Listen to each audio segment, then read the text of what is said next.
Assalamu alaikum warahmatullahi ta'ala barakatuhu.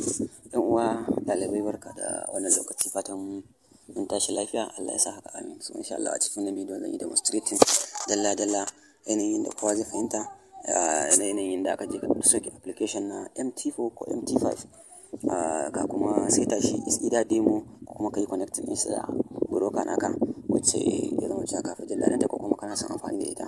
So da farko dai Forex trading muna da broker muka sani, kamar yadda a cryptocurrency ana amfani da exchanger ce inda ka je ka siya ka siyar kuma da coins ɗinka da kuma ka siya dalolinka ko kuma ka siyar. So wannan broker ne muna amfani da su. So amma a cikin yanzu Forex trading mun san muna amfani da broker ne, a can kuma muna amfani da exchanger. So misali a matsayin ka na wanda kake so ka soke application na MT4 ko MT5, misali za ka je ka shiga cikin application naka na Play Store kai searching ɗin MT4 ko MT5 kamar wannan kun ga MT4 nan kuma ga MT5, sannan wannan ga Exness anan, wannan Exness ita ce broker, wannan kuma application ne wanda ake connecting din shi da wannan Exness din. Za ka sa kuɗinka a cikin Exness, za ka dawo cikin MT4 ko MT5 ka shiga ka yi trading ɗinka baka da wani matsala. Wannan shine yanayin da ake bi. Yawwa, wannan shine waɗanda abubuwan da ya kamata a ce ka soke. Idan bayan ka soke abin ɗinka ka shigo cikin application naka misali na MT5 gata, sai ka clicking kanta misali.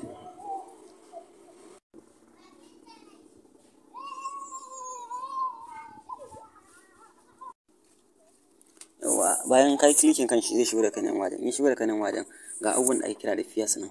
Fees wanda duk wani wanda zai koyi a harkar Forex trading ya kamata su ne wannan abubuwan da ya kamata a ce ka sani. Wannan fiya na farko ga nan Euro USD, ga GBP USD, ga USD JPY, ga Australian USD, ga New Zealand USD, ga sannan ga USD CAD, ga kuma Gold shine ZAW USD. So wannan shine waɗannan ɓangaren su ne sunayen su, sannan kuma ga yanayin da suke tafiya a lambobin su. Wannan shine da ake abin da ake kira da fees a nan wajen. Sannan kuma wannan fees za ka iya ka cire su, za ka iya ka ƙara su, za ka iya ka cire su, za ka iya ƙara su. Idan kana so ka san yadda aka ƙara su ko kuma ka cire su, za ka zo ka shiga kai clicking kan nan wajen misali, nan wajen kai clicking ga nan an sa plus nan inda aka sa plus ɗin nan sai kai clicking kan shi. In kai clicking kan shi inda aka sa wannan plus ɗin za ka yi clicking kan shi. In kai clicking kan shi zai shigo da kai nan wajen, sai kai searching ɗin shin me kake so ka yi adin, is metal ne ko indices ko Forex trading ko Forex ne. To idan yana cikin Forex ne misali, za ka zo za ka yi clicking gashi nan, za ka yi clicking misali ga Forex sai ka clicking kan shi. In kai clicking kan shi za ka zo ka searching wani abu kake so kai searching.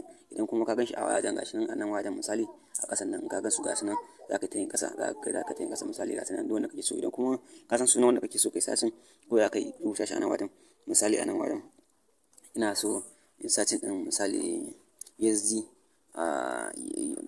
misali ina so in searching ɗin USD CAD, Australian CAD misali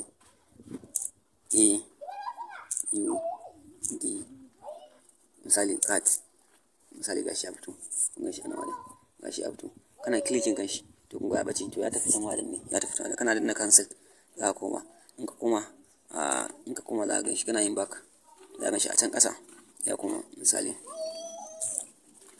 kun gan shi gashi ya dawo nan gashi, kun gan shi a nan wajen Australian CAD ma'ana Australian dollar Canadian. So wannan shine da ake abin. Idan kuma kana so ka cire sai ka zo ka clicking kan nan, in kana so ka cire ne misali, in kana so ka cire sai ka zo ka clicking kan nan wajen gashi nan wajen, aka clicking kan nan. In ka clicking kan nan wannan mai alaman biran nan ba, alaman biran nan wannan kana clicking kan shi zai shiga da kai. In ka clicking kan shi, so ga wani waje nan za ka ga shi kuma yana da alaman kwaɗo wannan wajajen shi kuma wanda ke da alaman kwaɗo da nan gashi wannan, da ka clicking kan wajen zai nuna maka alaman gasu nan, ga wasu box nan a nan wajen, ga wasu box nan zai nuna maka su gasu misali waɗannan box ɗin gashi nan ma ga nan. To da ka clicking kan wannan box ɗin, da kana clicking kan shi, kai clicking kan wannan, da ka clicking kan shi misali na clicking kun ga ya sa ticket, na clicking kan wannan ya samu ticket, na clicking kan misali wannan shi ma samun ticket.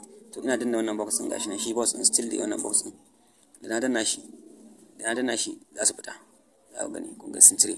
To wannan shine yanayin yadda ake zuwa ana adin din PS da kuma yadda ake cire su da kuma menene PS din. To wannan sune a takaice. Fatan masu kallo sun saurara. Allah ya sa mu dace, Allah ya rufa asiri.